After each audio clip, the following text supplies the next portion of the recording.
Hello, everyone. My name is Ashley Lucian, and I am so glad to welcome you to Day 3 of our Global Health Advocate Training Program.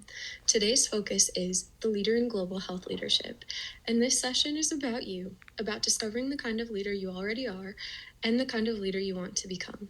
Throughout our time together, we'll explore what defines global health leadership, why emotional intelligence and cultural competence are essential, and how you can build your own personal leadership vision. By the end of this presentation, you'll have tools to strengthen your leadership skills and apply them directly to your capstone project and beyond in real-world global health work. First, let's look at defining global health leadership. Global health leadership is about influence, vision, and action toward health equity.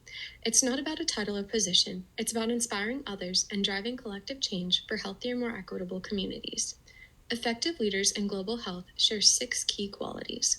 They're visionary, meaning they imagine a healthier future and inspire others to reach for it. They're community-centered, meaning they see communities as experts on their own needs. They're equity-focused, and they prioritize fairness and support vulnerable populations. They're collaborative, meaning they build partnerships across sectors and disciplines. And they're adaptive learners who listen, learn, and evolve from feedback and evidence. Lastly, they are integrity-driven. They act with honesty, transparency, and accountability. I encourage you to think, which of these qualities already describe you, and which ones would you like to develop further? Because great leadership in global health is not about having all the answers, it's about being willing to grow, to listen, and to lead with compassion and purpose.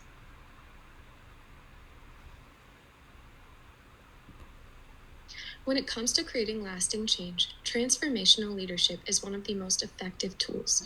Transformational leaders inspire others, not through control or authority, but through vision and connection. They engage people's hearts as well as their minds. Research shows this style of leadership leads to higher engagement, where people feel motivated and invested. Better outcomes, where teams and communities work with shared purpose. Greater sustainability, where change continues even after a project ends. And more innovation, where people feel empowered to create and adapt. Think of a leader you admire, maybe someone in public health, your community, or even your personal life. What makes them inspiring? Chances are they don't just manage tasks, they motivate others to believe in what's possible. As you develop your own leadership style, remember, transformational leadership begins with trust, vision, and empowerment.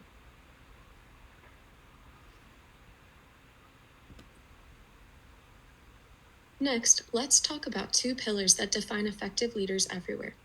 First, emotional intelligence, and second, cultural competence. Now, first, emotional intelligence, or EI, is the ability to understand and manage your emotions and the emotions of others.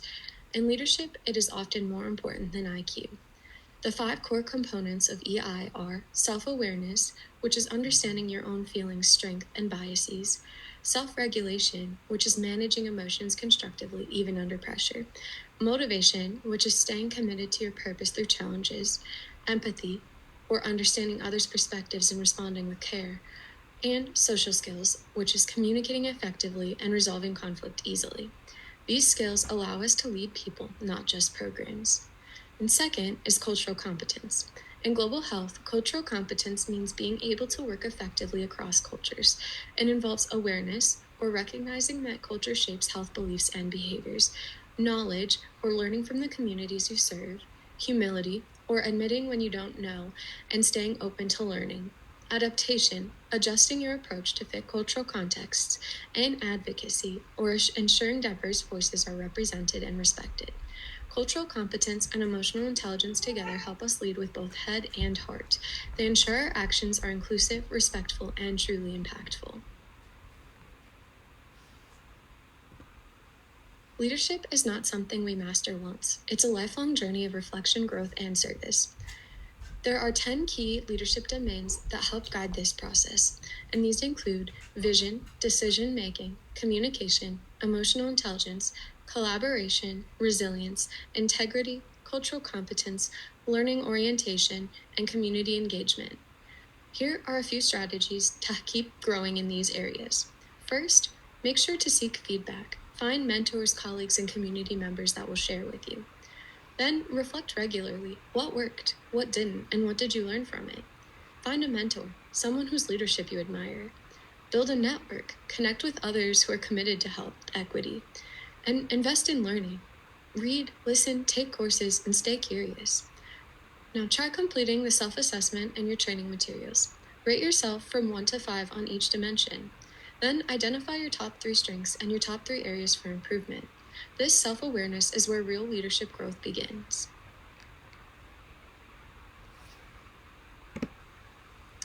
Now it's time to bring it all together for your leadership vision statement. This short reflection will guide your capstone project and, more importantly, your real-world impact. It includes 5 components. First, what kind of leader do you want to be? Transformational, servant, adaptive, democratic? Next, what core values will guide you? Integrity, empathy, community, or learning? Then, what transformational principles will you include? How will you inspire others and lead change? Then, consider adding cultural competence, and how will you ensure inclusivity and respect in your work? Finally, include community empowerment. How will you elevate voices and share power? Here's an example of a first sentence to get you started.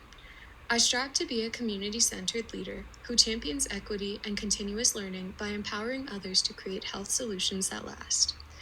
As you write yours, remember, your vision doesn't need to be perfect or formal. It just needs to be authentic. It's your personal compass for how you will lead, serve, and grow. Thank you for the dedication and passion you bring to this program. The global health field needs leaders like you, people who lead with courage, humility, and heart.